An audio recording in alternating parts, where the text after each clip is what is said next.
在寂静的通道里，突兀响起的电话铃声显得格外刺耳。响了2声之后，这守卫艰难地说道：我如果再不接的话，里面的人就要出来了，他们一定会起心的。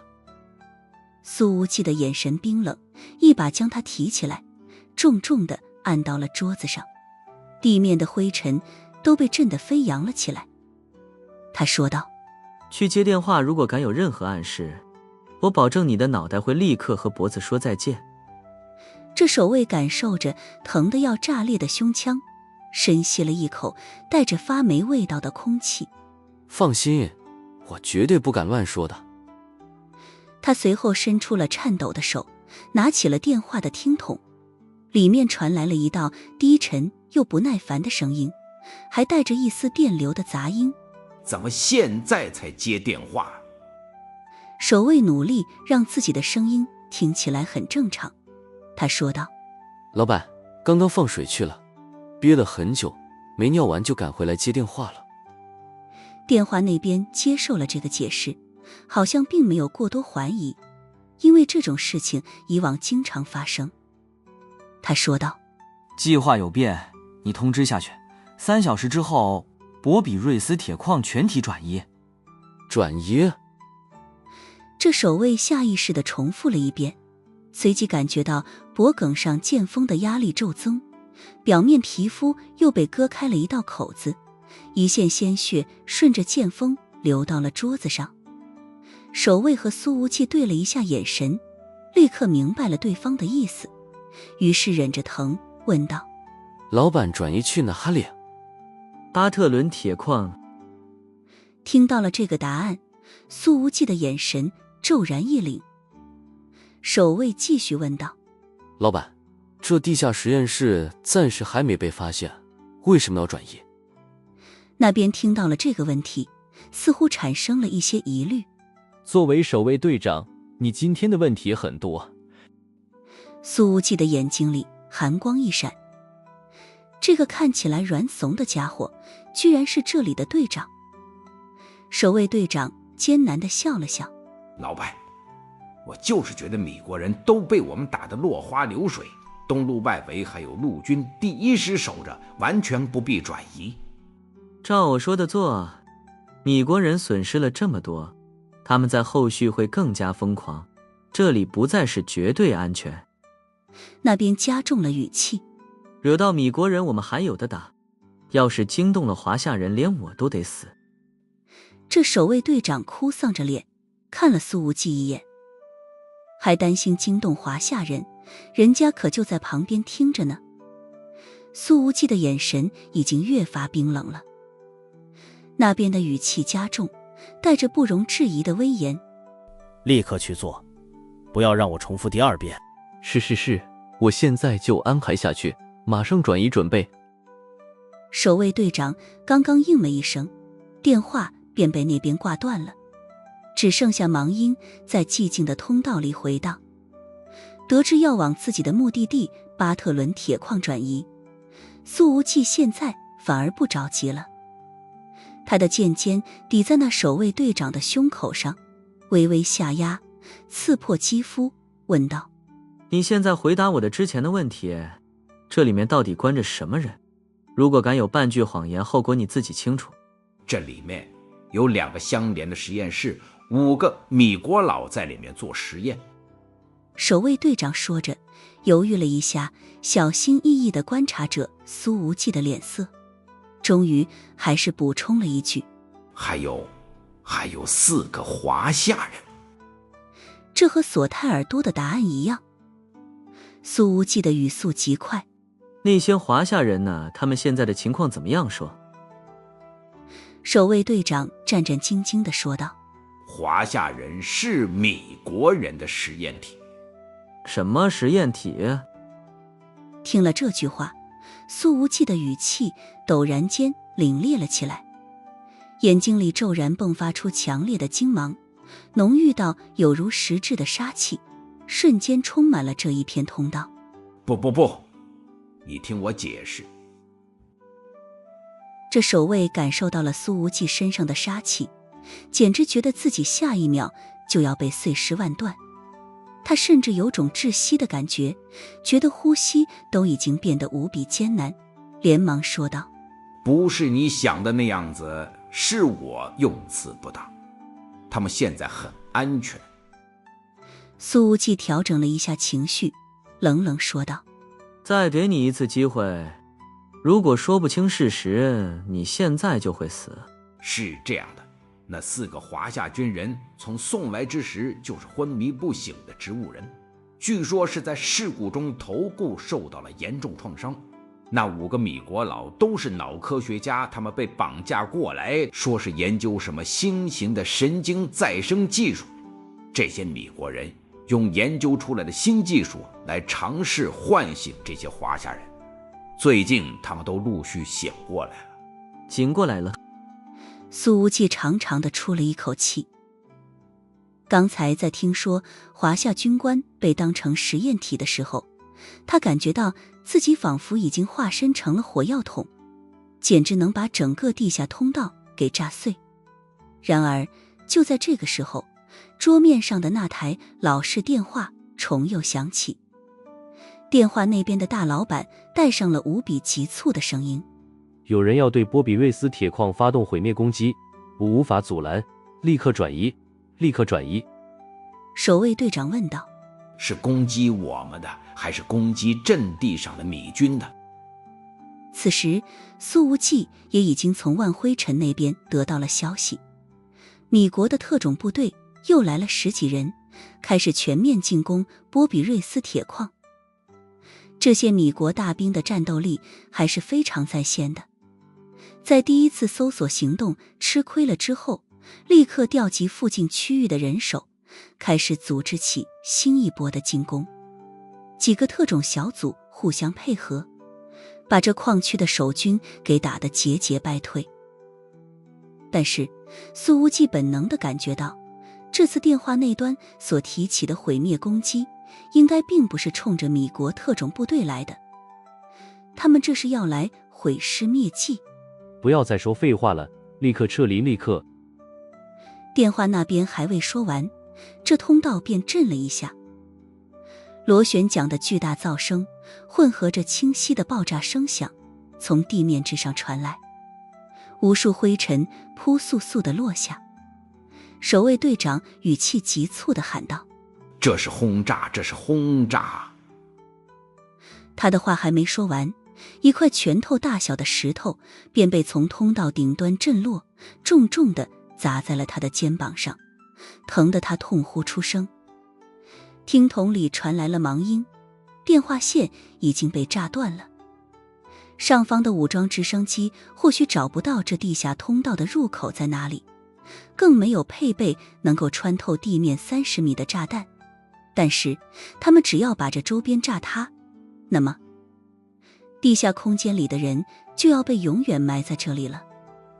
轰隆，爆炸声继续传来，通道里落下的灰尘更多了。这守卫队长此刻已经完全失了方寸，在意识到自己可能要被活埋之后，他的情绪濒临崩溃了，甚至顾不得去安排撤离计划，便慌里慌张地跑向通道，想要独自逃生。快给我开门！苏无忌吼道。没时间了。他一把将这守卫队长扯了回来，剑锋直接插进了对方的肩膀。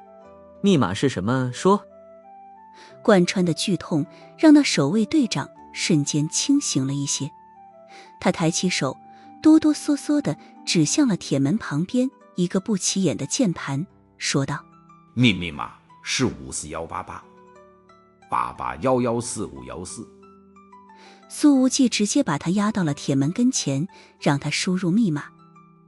从通道顶上落下的灰尘越来越多了，已经让两人变得灰头土脸。万灰尘的声音从通讯器中传来：大队长，4架武装直升机正在轰炸波比瑞斯铁矿，你快点撤离。4架。苏无忌说道：我现在不能撤，想办法拦住他们。此时4架武装直升机肆无忌惮地轰炸着。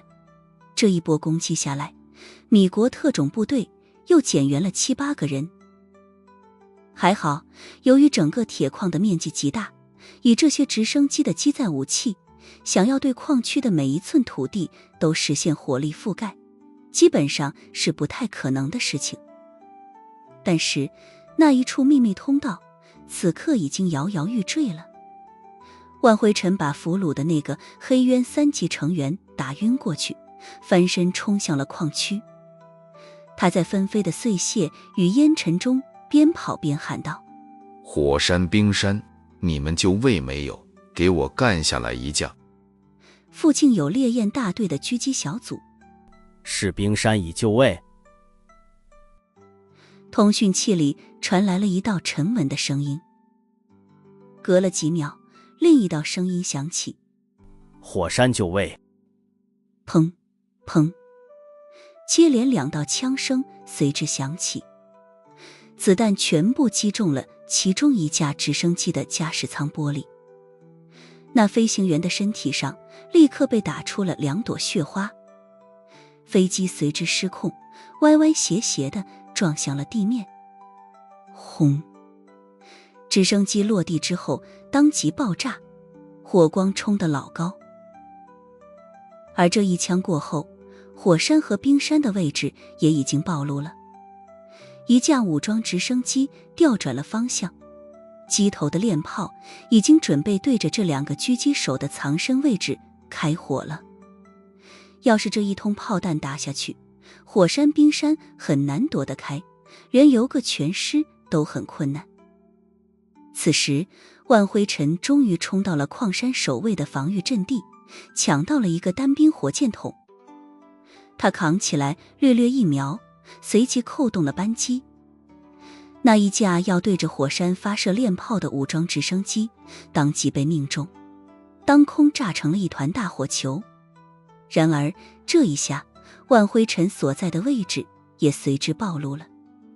另外2架悬停着的直升机齐齐调转方向，瞄准了他。此刻他所处的地方周遭都是一片开阔地带，除了些许被炸毁的矿车之外，根本没有任何的掩体。万辉尘立刻向着侧面扑倒，加速翻滚。他已经感觉到死神在身后狂追了。不过就在这个时候，8道火龙忽然自远处的山林之中接连冲出，交叉射向了那2架当空悬停的武装直升机。轰轰轰轰，8枚火箭弹全部精准命中。那2架直升机当空炸成了耀眼又炽烈的烟花。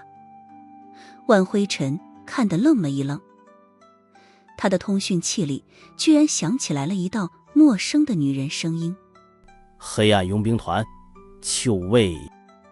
黑暗佣兵团就位。万辉尘实在是不知道，这个曾经纵横南美的佣兵团是怎么能够切进烈焰大队的通讯频道的。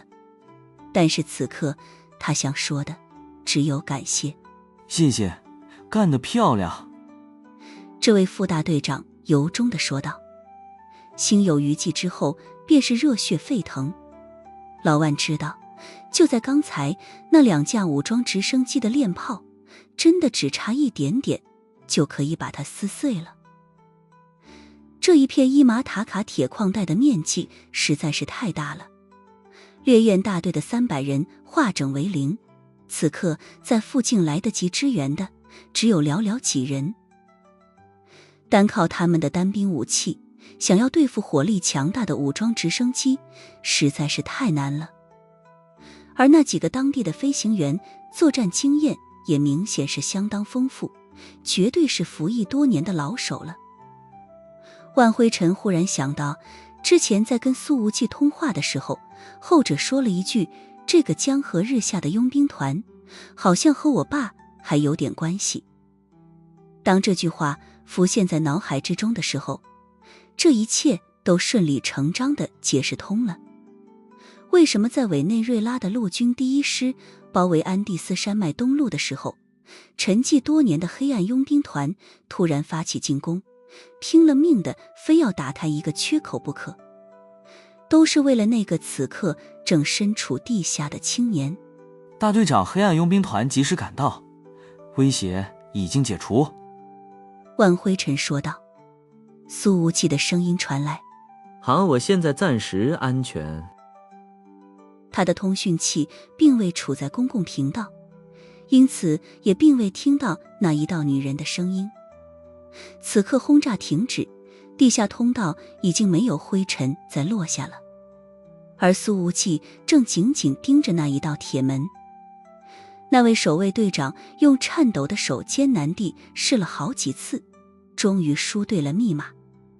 随着一道沉闷的声响，厚重的铁门开始缓缓滑动。随着这道门打开了缝隙，一股浓郁的消毒水味道已是扑面而来。出现在苏无忌眼前的是一道白色的干净通道，和外边这充满了灰尘和发霉味道的通道相比，俨然是两个世界。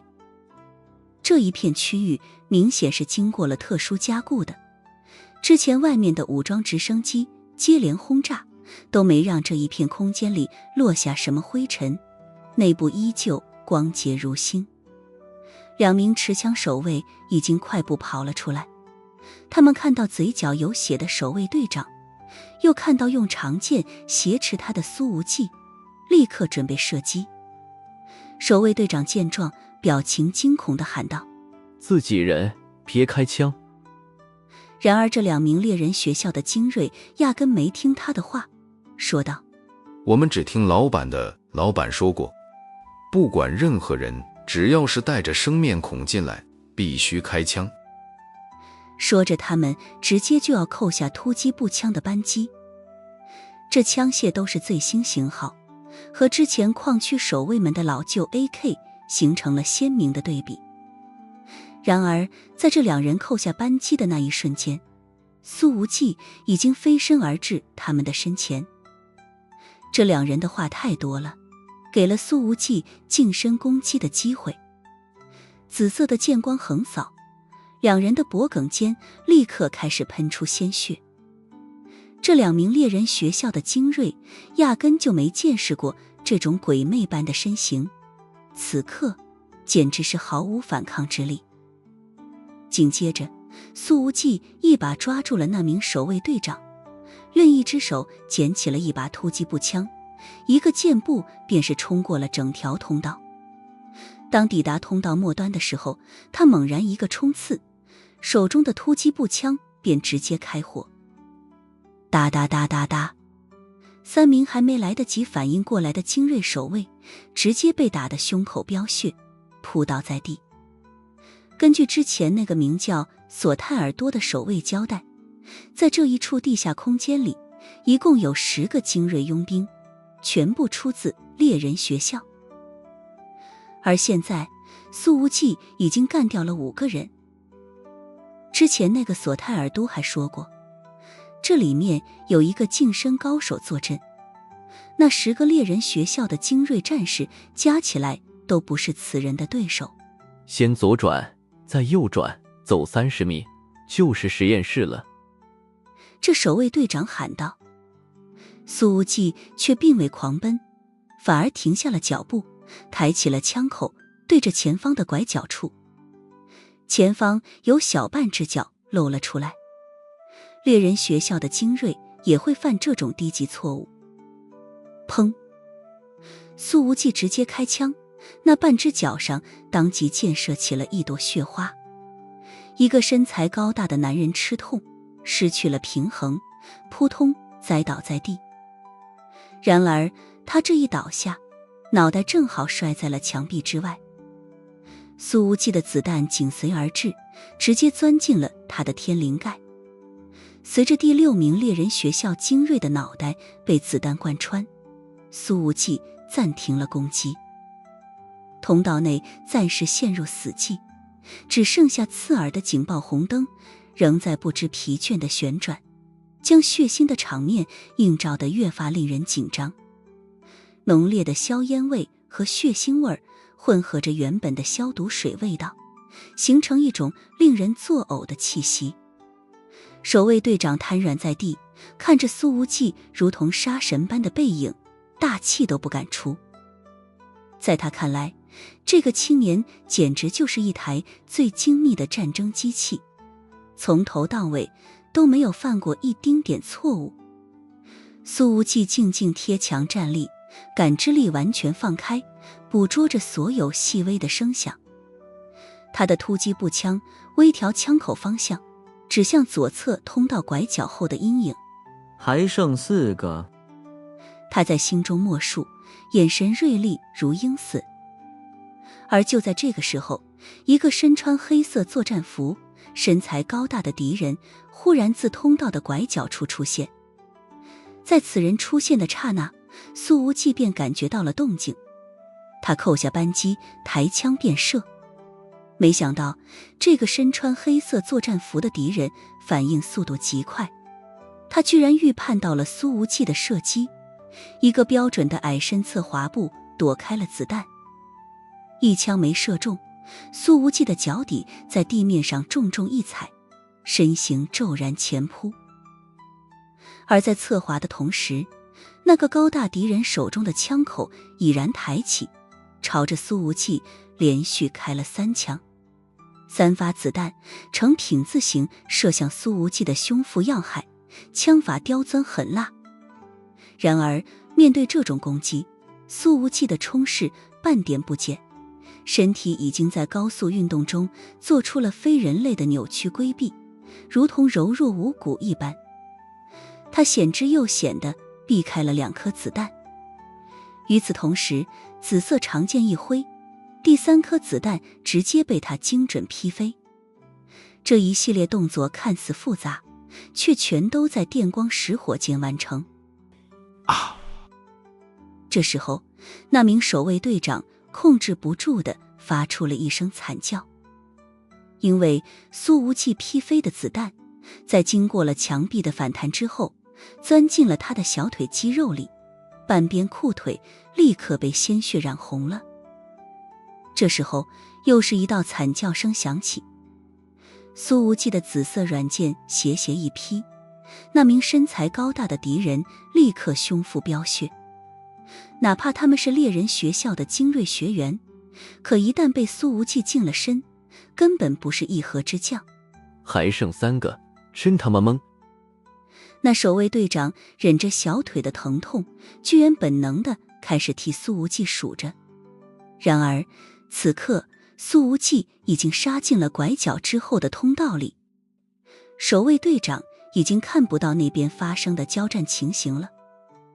然而接连3道不同音色的惨叫声便已然传进了他的耳朵里。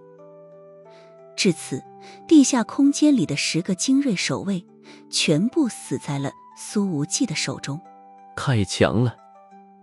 这名守卫队长心中震撼无比，忽然反应了过来，连忙站起身，拖着伤腿一瘸一拐地朝着出口艰难挪去。这时候还不逃跑，等什么呢？给我回来！苏无忌的声音从拐角处传来，说道：我还没让你走。这守卫队长立刻哭丧着脸，一步步开始往回挪。马德，你在走廊拐角那边都看不见我，怎么知道我要跑的？大人，我回来了。这守卫队长挪过了拐角，站在了苏无忌的身边，艰难地挤出了一丝笑容，说道：当他看到了躺在地上的4具尸体之后，面色明显白了几分，全部是一件毙命。所谓的猎人学校，在这个华夏青年的面前，简直和纸糊得没什么两样。苏无忌看都没看他一眼，目光投向通道尽头那扇更加厚重、闪烁着金属光泽的合金大门，门上没有密码锁，只有一个虹膜和掌纹双重认证装置。比起外面的破旧铁门来说，这里显然现代化多了。开门！苏无忌的声音冰冷的不带一丝感情，紫色软剑的剑尖指向守卫队长。我打不开。守卫队长哭丧着脸，无奈地说道：这扇门只有幽蛇和老板能打开。对了，幽蛇就是那个坐镇在这里的近战高手。果然，真正的挑战在后面。苏无忌眉头微皱，强攻这扇门显然不现实，动静太大，且未必能迅速破开。就在他思索对策之际，合金大门内部忽然传来一阵轻微的机械运转声，随后这合金大门竟然缓缓向两侧划开了。一个穿着黑色紧身作战服，身材并不高大却异常精悍的男人出现在苏无忌的视野里。他大约40-50岁，面容冷峻，三角眼如同毒蛇般阴冷，双手各反握着一把造型奇怪的短刀，有点像是缩短版的蛇形刃，刀身泛着幽蓝的光泽，显然淬有剧毒。仅仅是站在那里，此人就散发出一股令人心悸的危险气息。他的战斗力绝对远超刚才那10名精锐守卫的总和。这就是幽蛇。苏无忌的视线越过了他，看到了合金门里面的景象。里面是个实验室，几个穿着白大褂、神色惊恐的外国老人正挤在一起，有2个人的手里还攥着手术刀，不知道是不是用来自卫的。而在实验室的角落，并排摆放着4个透明医疗舱一样的设备，每个舱体里都躺着一个人，身上连接着各种维生仪器和监控管线，全是华夏面孔。他们的面色看起来有些苍白，但胸膛微微起伏，眼皮微动，似乎处于一种沉睡与苏醒之间的状态。看到这4个人，苏无忌的呼吸一下子急促了起来，因为他都认得，委内瑞拉首都加拉加斯。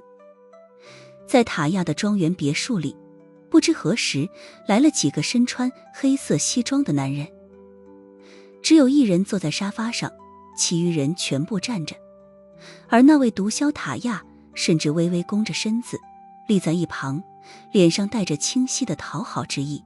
大老板，据说陆军第1师已经把东路周围全部防死了，连一只鸟都飞不进去。塔亚说道。那位大老板戴着口罩，声音低沉：无论如何，今天都一定不能出问题。如果米国人找到那几个科学家，整个委内瑞拉的日子都不好过。如果苏无忌在这里的话，就能听出来，这个大老板的声音和之前通过老式电话联系守卫队长的音色一模一样。塔亚说道：老板，请放心，有幽蛇在，不会出事的。这位神秘的大老板轻轻点点头，对此也表示认同。幽蛇确实是不错，在安第斯山脉苦修20多年，他的实力已经快要追得上禁卫了，不愧是曾经邪神哥萨克最出色的弟子。塔亚说道：幽蛇的双刀一定会把米国特种兵杀光的。大老板起身看向窗外，我心中不安，总觉得今天要出大事。此时铁矿的地下空间中，苏无忌只是远远一看便非常确定，这4名躺在医疗舱中的华夏人就是失踪的华夏军官。这些人的面孔他早就全部刻在了心里，他们的面容虽然憔悴，却依稀可见坚毅的轮廓。一时间，苏无忌只感觉到自己的心脏在砰砰直跳。如果说昏迷的军官都在这里接受治疗，那么是不是就意味着巴特伦铁矿里的军官就都是健康的了？追查到这里，自己已经越来越接近真相了。一群废物。幽蛇瞥了一眼通道里的尸体和下滩的守卫队长，声音沙哑低沉，带着一丝不屑。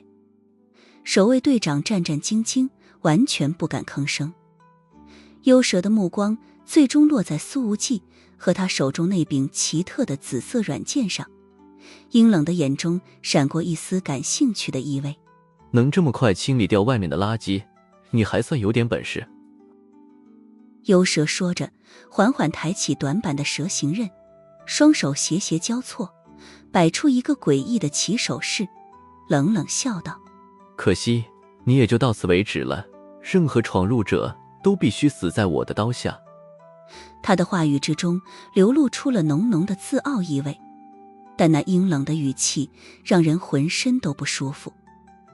苏无忌能清晰地感受到对方身上传来的强大压迫感，但他眼中没有丝毫畏惧，反而战意升腾。那就来吧。他的手腕一抖，紫色长剑的剑锋微微颤动，发出无比清冽的嗡鸣。这高频率的剑吟之声让那守卫队长本能地捂住了耳朵。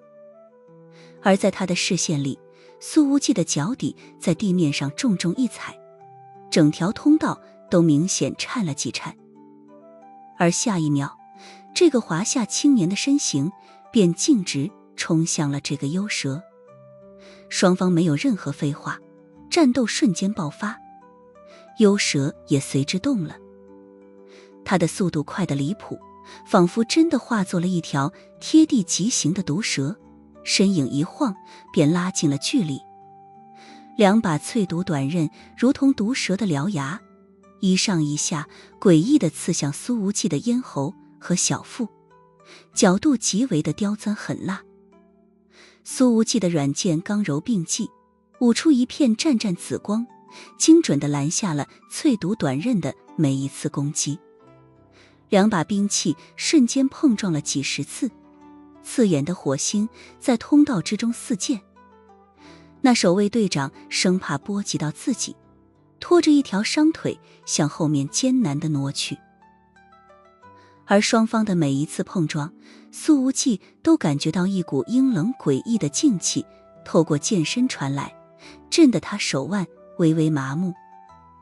对方的力量和速度皆是极其惊人，尤其是配上这一股诡异的力道，非常难对付。幽蛇之前似乎还是试探性攻击，此刻攻了半分钟之后，攻势骤然提升，如同狂风暴雨。他手中的双刃急速翻飞，直刺和鬼华无比顺滑地结合在一起，招招不离苏无忌的要害。那幽蓝的刃光带着死亡的气息，逼迫苏无忌不断后退格挡，一时间竟是处于了守势。起码从表面上看起来，幽蛇是完全压制了苏无忌。你的剑法不错，可惜自身力量差了一些。幽蛇冷笑一声，攻势骤然在变。他在保持急速进攻之下，身法变得越发飘忽，如同鬼魅一般，蛇形短刃的攻击轨迹更加难以捉摸。苏无忌非常确定，对方必然在这并不算宽敞的通道里练习过无数次防御和进攻，此人的每一招每一式都把地形利用到了极致。呲了，苏无忌虽然看似已经极力闪避，但左臂衣袖仍被划开一道口子，皮肤上传来一丝轻微的刺痛和麻木感。幸好躲得快，只是被短刃尖端擦过，并未直接命中，否则毒素入体，后果不堪设想。算你运气好。幽蛇喊了一声，忽然再度加速。然而下一秒，他便是心头一凛，一股强烈的危险感从他的心头涌现出来了。唰，一道紫色光芒已经犹如真正的毒蛇一般，拐出了不可思议的弧度，从侧面直接钻进了幽蛇的肋间。啊！幽蛇吃痛大吼，身形暴退，一道鲜血随之溅射在地面上。之前幽蛇表面上看起来似乎占尽了上风，而苏无忌始终都是处于守势和被动的状态。可实际上，幽蛇的攻击招式已经被他破解了。苏无忌就是在引导着幽蛇攻击，越是这样狂攻，自身的防守就会露出更多的破绽来。此时，随着他们二人交战引发的动静，那几个医疗舱都遭遇了震动。躺在其中的那4名华夏军官终于有了一些反应，他们的手指微微弯曲，眼皮动了动，随后缓缓睁开。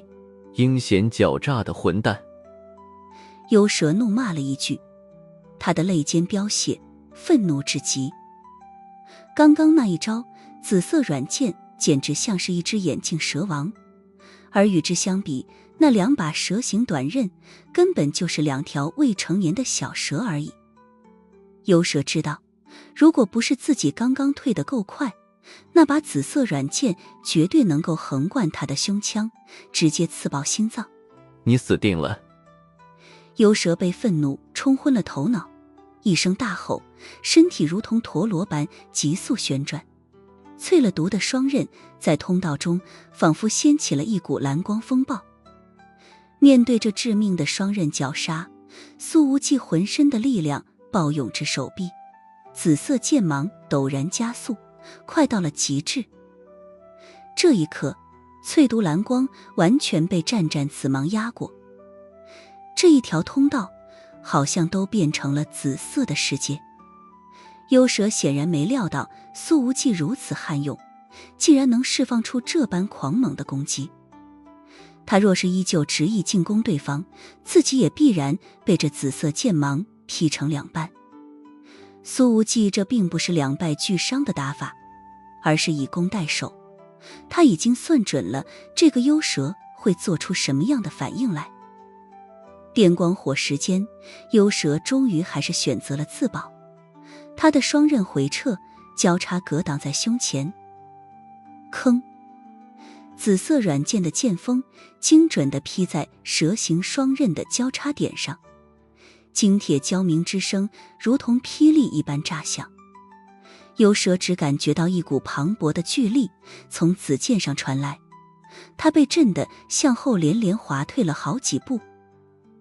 这时候他才后知后觉地意识到，苏无忌之前居然是在藏拙。对方此刻瞬间输出的力量和之前防守之时的力量等级截然不同。应接了这一下，幽蛇甚至觉得自己的气息都明显紊乱了。然而这时候幽蛇刚刚稳住身形，忽然发现自己的怀里好像多了个球形的东西。他拿出一看，竟是一枚手雷。幽蛇的瞳孔骤缩，怒骂一声：无耻！显然这就是刚刚交战的时候苏无忌塞进他怀里的。可是幽蛇想破了脑袋都想不明白，对方是如何做到这般的。这个来自华夏的年轻人实在是太阴险了。苏无忌此刻早就退回到拐角后面了，幽蛇的大臂一甩，想要把手雷扔出去。与此同时，他的身形朝着实验室内倒飞，可是已经晚了。轰！手雷刚刚脱手，便轰然爆炸了。烟尘弥漫间，幽蛇的身体重重摔落在地上，他的一条胳膊已经不翼而飞，整个上半身都是鲜血淋漓。这位近战强者的2只眼睛都被手雷破片崩飞，眼睛的位置只剩下了2个血窟窿了。他满脸都是鲜血，惨叫声惊天动地，看起来实在是让人感到无比心悸。你的实力确实不错，干脑子实在差得远。苏无忌从拐角走出来，晃了晃被震得发懵的脑袋，直接飞起一脚，将重伤的幽蛇像足球一样踢进了实验室里。后者的身形掠过几十米，重重地撞在实验室尽头的墙壁上，在洁白的墙壁上留下了一大片血痕。苏无忌看向那几个挤在一起的米国科学家，说道：我不是来杀你们的，别担心，我来带你们回家。那5个人愣了愣，互相看了看，显得一时间无法接受这个消息。其中一人难以置信地问道：真的吗？我们已经被关在这里10几年了。苏无忌指了指上面，你们听，华夏和你国的特种部队正在上面与这些恐怖分子交战呢。他的话还没说完，那5个米国科学家便大吼了出来：上帝，上帝，我们终于能回家了，我们终于活着撑到这一天了，我可以见我的老婆和女儿了。啊，我要疯了，我要疯了，太激动了。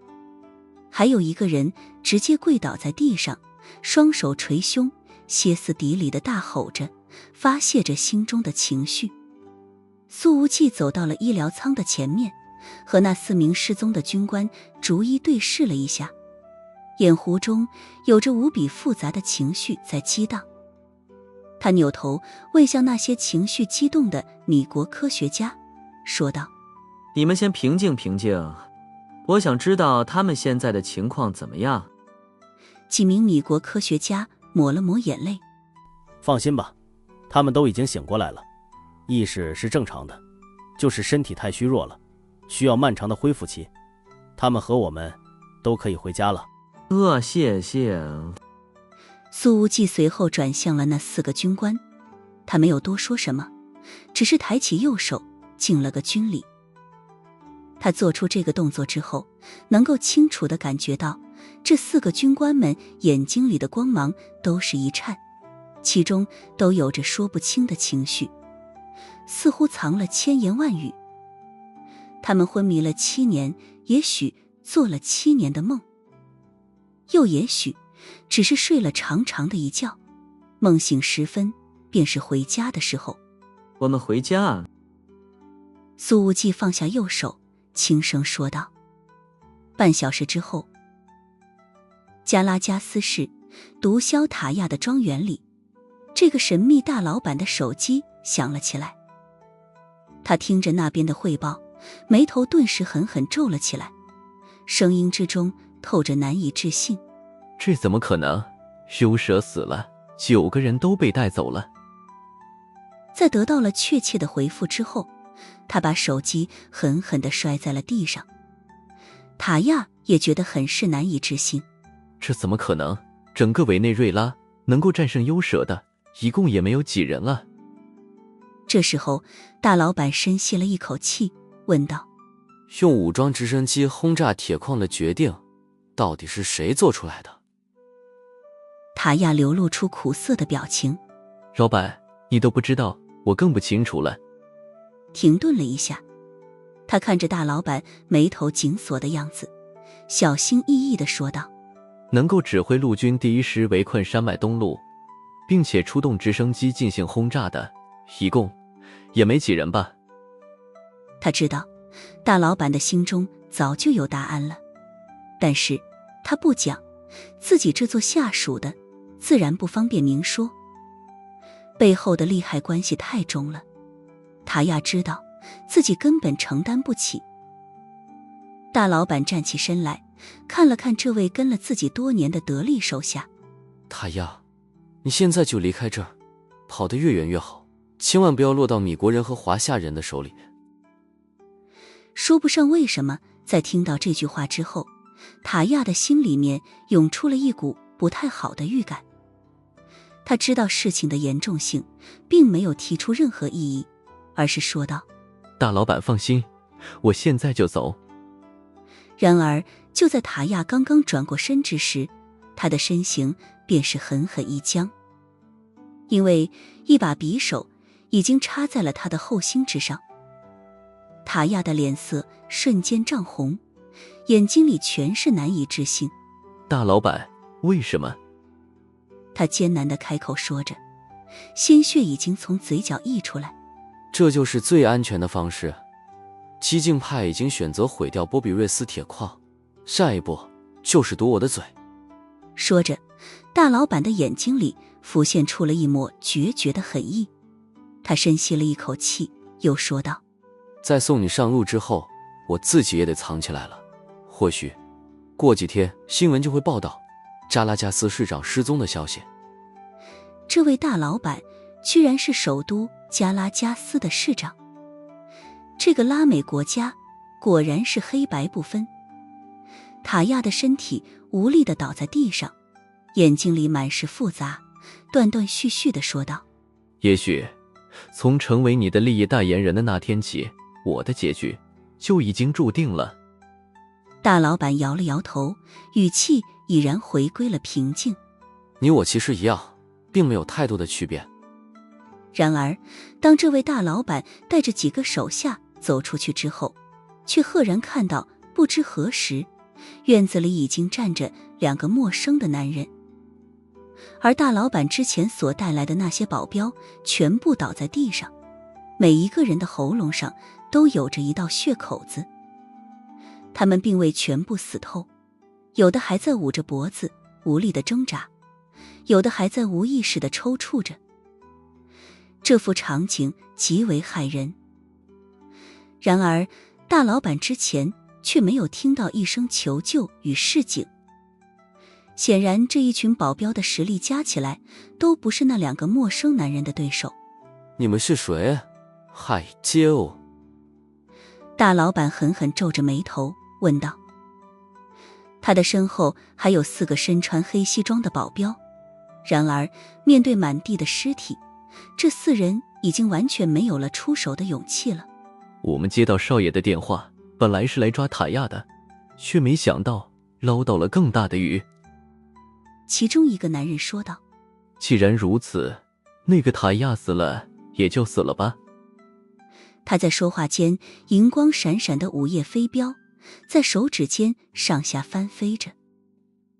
大老板攥了攥拳头，把目光从那飞镖的寒光上挪开，问道：你们到底是谁？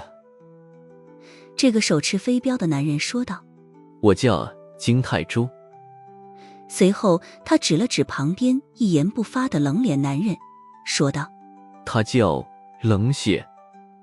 这大老板莫名觉得这2个名字好像有点熟悉，似乎是在什么地方听到过。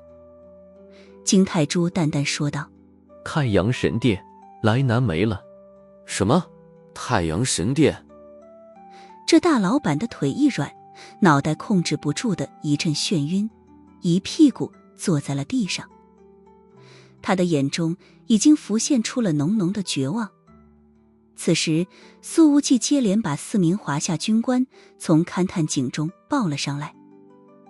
虽然一直有着营养液维持生命，可是昏迷了7年时间，他们的肌肉还是萎缩得厉害，骨质疏松更是非常严重，稍微用力就会骨折，依靠自己独自站立几乎是一件不可能的事情。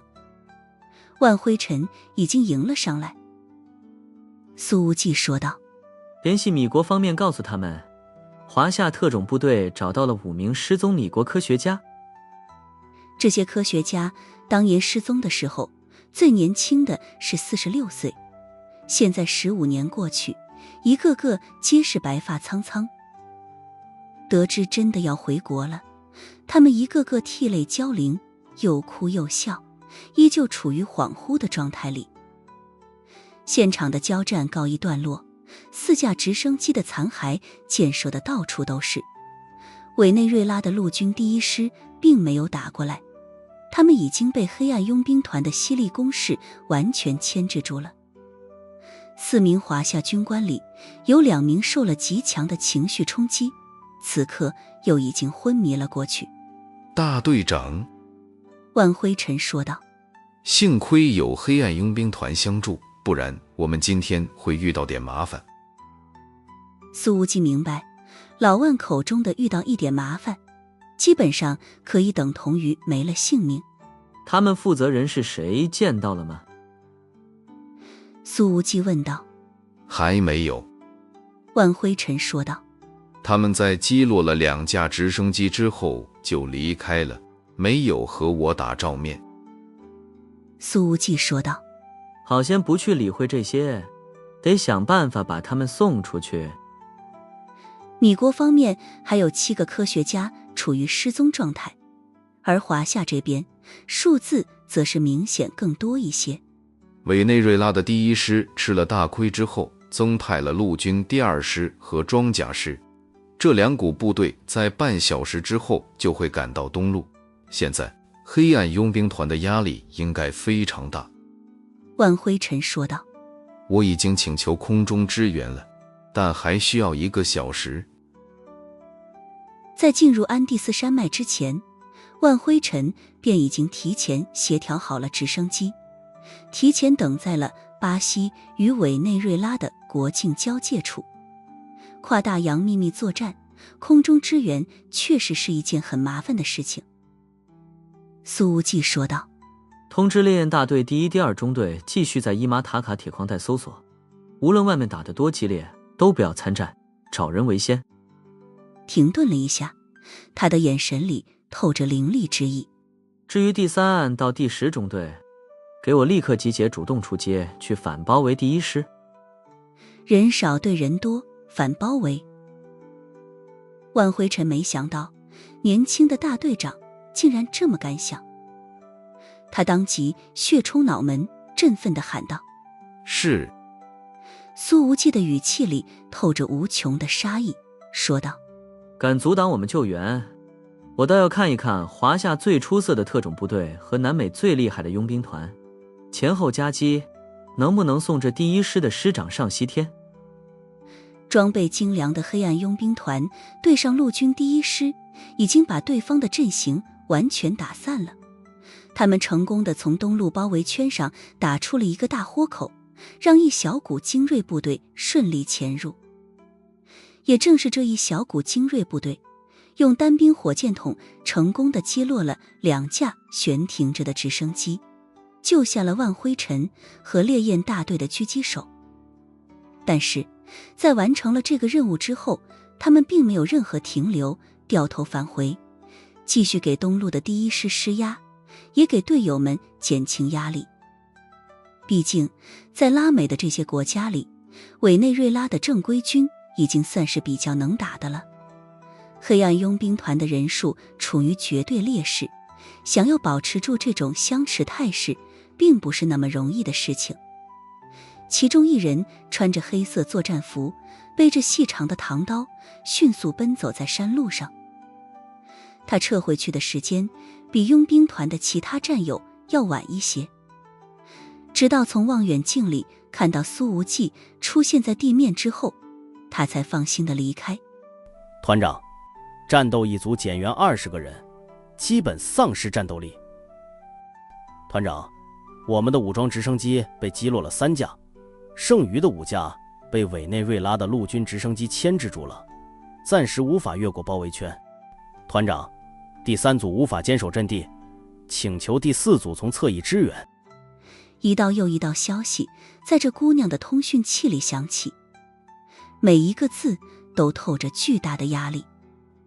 自己空降到这佣兵团团长的位置上才不到10天，在对于所有的情况还不甚熟悉的情况下，便迎来了这沉重的一仗。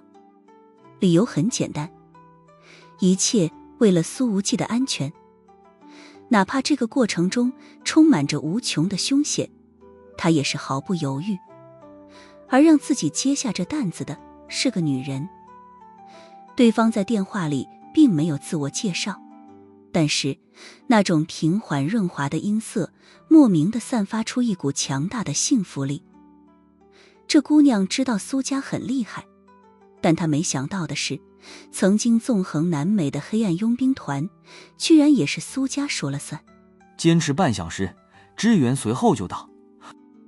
这位新任团长对着通讯器说道，他的语气冰冰冷冷，似乎依旧非常镇定，但是却莫名能够让处于强压之下的黑暗佣兵团的战士们充满力量。但至于半小时之后会不会有支援，来这位新任团长根本就不知道。他只知道自己无论如何都要在安第斯山脉东路拖住委内瑞拉的正规军，给苏无忌赢得救人时间，哪怕多拖住1分钟也是好的。之前在苏无忌遭遇空中轰炸的时候，黑暗佣兵团的直升机始终被牵制，无法越过包围圈提供支援，但也恰恰是因为如此，第一师的直升机也被牵制住了绝大部分，只来了4架进行轰炸。不然的话，苏无忌和万灰尘所面对的可能是20架，那是真正的灭顶之灾。今天这姑娘指挥着黑暗佣兵团，在方方面面已经做得极好了，但接下来他们要继续面对数十倍于自己的敌人，要完成最凶险的相持。来回奔波那么远，2天2夜不眠不休，这姑娘真的已经很疲惫了。而她的胳膊之前还被流弹擦过，穿透了皮肉。虽然并未伤及骨骼，但此刻长途奔袭，伤口处的疼痛还是时不时的让她皱起眉头。就在这时候，这姑娘的通讯器里忽然响起了一道温柔的声音：小白，你还好吗？小白，你还好吗？在听到了这一道声音之后，白木哥的身体狠狠一震，如同被无形的电流击中。因为这一道声音的主人，就是之前把黑暗佣兵团交给他的那个女人。对方虽然已经移交了指挥权，但依然在幕后时时刻刻在关注着这边的战况。在白木哥有些心力交瘁的时候，精准地把通话切了进来。此刻，对方这温柔的声音里似乎蕴含着奇异的魔力。白木哥感觉到自己的疲惫感已经被驱散了大半。哼，我还好。白木哥说道，他尽力让自己的声音听起来很平稳。我能听出来你有些疲惫了。那声音依旧柔和，就像是和蔼有爱的长辈在耳边娓娓诉说着关心，带着熨贴人心的力量。说不上为什么，听到这声音，白木哥有点感动，一股暖流伴随着酸涩涌上鼻尖，眼眶已然不知不觉间变得微潮。在这硝烟弥漫的异国战场，这份遥远的关怀显得如此珍贵。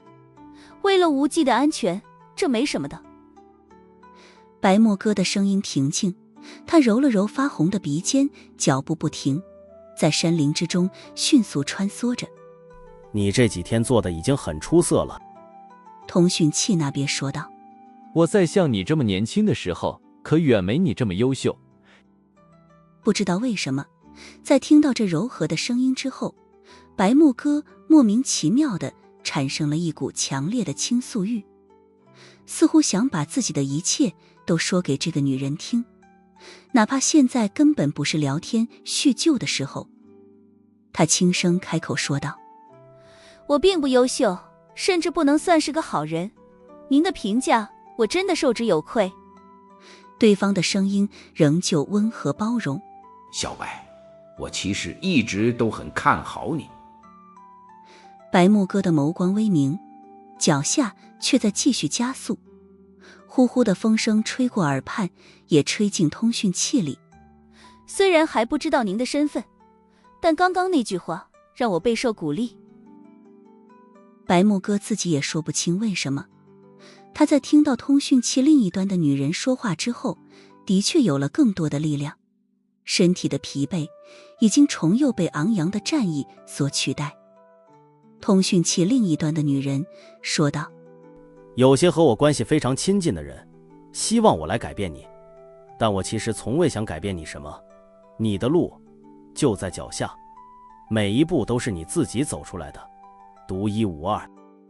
这句话带着几分深意，让白木哥觉得稍微有些云里雾里，也让他莫名想起曾经见过自己的林傲雪。但这绝对不是林傲雪的声音。为了他而做出改变，我心甘情愿。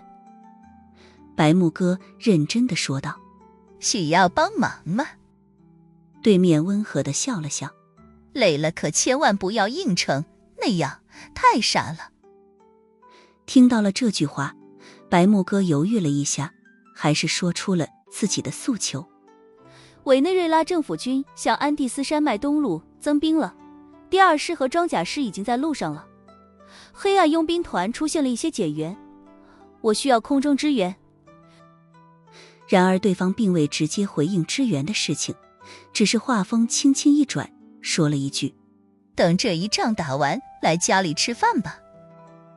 这句话的语气太自然了，仿佛在谈论家长里短。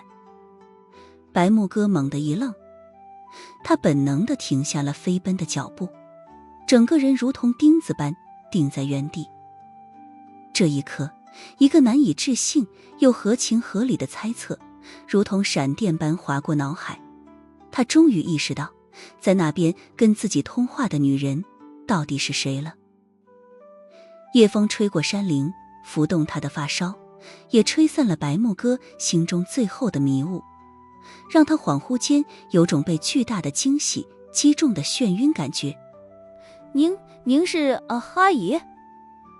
由于过于激动，一贯冷静睿智、言辞犀利的白木哥，此刻竟是明显有些语无伦次，连一个寻常的称呼都斟酌不定了。注意安全。通讯器另一端带着笑意，却又无比郑重地说道：我在年轻的时候就是在和无忌他爸并肩作战，你们现在也是一样。这句话如同澎湃的战鼓，重重敲在白木哥的心上，给予了他前所未有的鼓舞和力量。我一定做到。他声音轻颤地说道：一定不会让您失望。这一刻，所有的彷徨、疲惫以及不确定都被那句话彻底扫空，取而代之的是一种沉甸甸的责任感以及被认可的温暖。这时候的白木哥完全忘记了曾经的自己是什么样的了。在原来的他看来，让华夏头疼了几千年的婆媳关系，在他这儿根本就不是问题。如果和婆婆相处的不愉快，不理会就是了。想让自己恭恭敬敬地面对一个老太婆，想都别想，门都没有。真惹白大小姐不高兴了，她绝对能出手把婆婆给毫不客气地揍一顿。更何况白木哥原本都没打算结婚，压根没有男人能入他的法眼，哪里来的婆婆？可现在的情况和他原先的设想完全不一样，自己居然会愿意为了一个青年付出那么多。这个未来婆婆待人温和又舒服，和他想象中的也是截然不一样。此刻白大小姐只想好好表现，希望能够在这位温柔阿姨的心中留下一个好印象。毕竟竞争对手那么多，和江晚星以及岳冰凌相比，无论从任何一个角度来看，自己似乎都不占据什么优势。正当白木哥出神的时候，那一道温柔的声音重又传来：坚持半小时，支援就会来到的。这一仗不仅是你们的战斗。随后通讯切断，全体注意。白木哥的声音通过通讯器传进每一个战士的耳朵里。这声音清冷依旧，但却似乎多了一分不容置疑的决绝和力量。空中支援将会在半小时之后抵达，在这半小时之内，把第一师给我定死在这里，为重要人员的撤离争取最后的时间。第二战斗组进入战场，取代第一组位置，向左翼迂回，建立迫击炮阵地，火力覆盖第一师的重新集结区域。第四战斗组去支援第三组，坚决守住阵地，不许敌人突进半步。第五组和第六组去占领317高地，封锁敌人援军的前进路线。第七八组由我亲自带领，突袭第一师指挥部。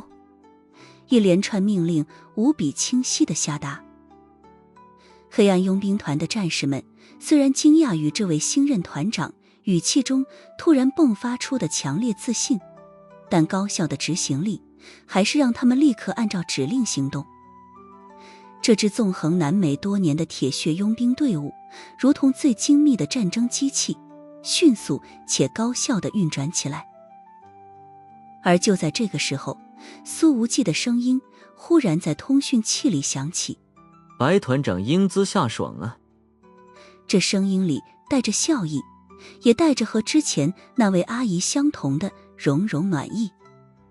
这让白木哥的身形又是一顿，他极为意外：“你是怎么切进我的频道来的？”苏无忌说道：“你都能进入烈焰大队的频道，我怎么就进不了你的频道了？”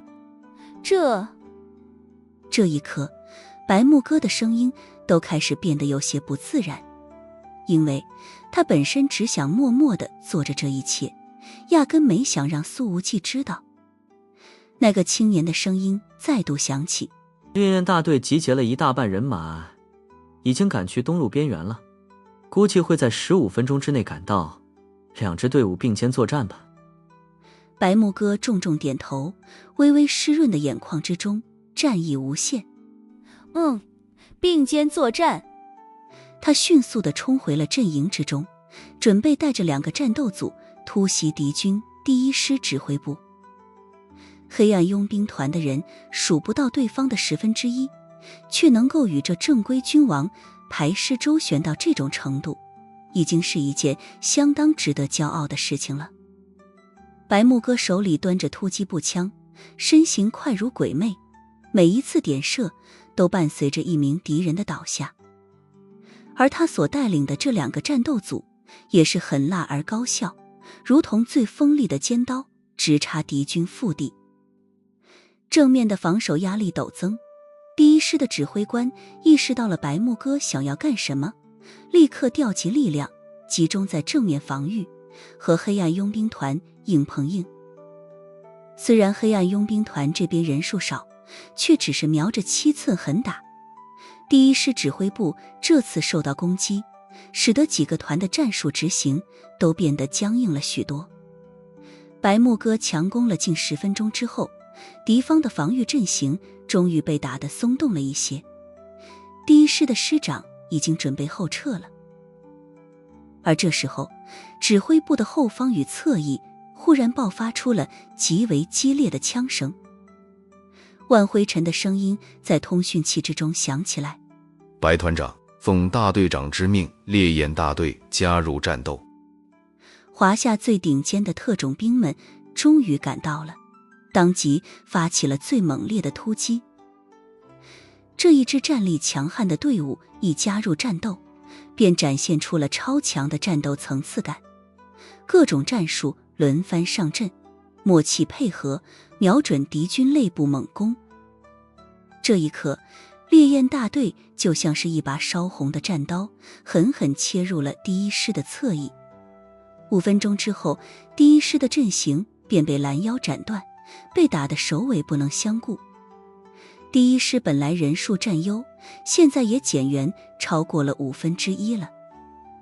在2支世界上最顶尖的特战力量的默契配合之下，他们这一支所谓的正规军竟然完全陷入了被动挨打的境地里。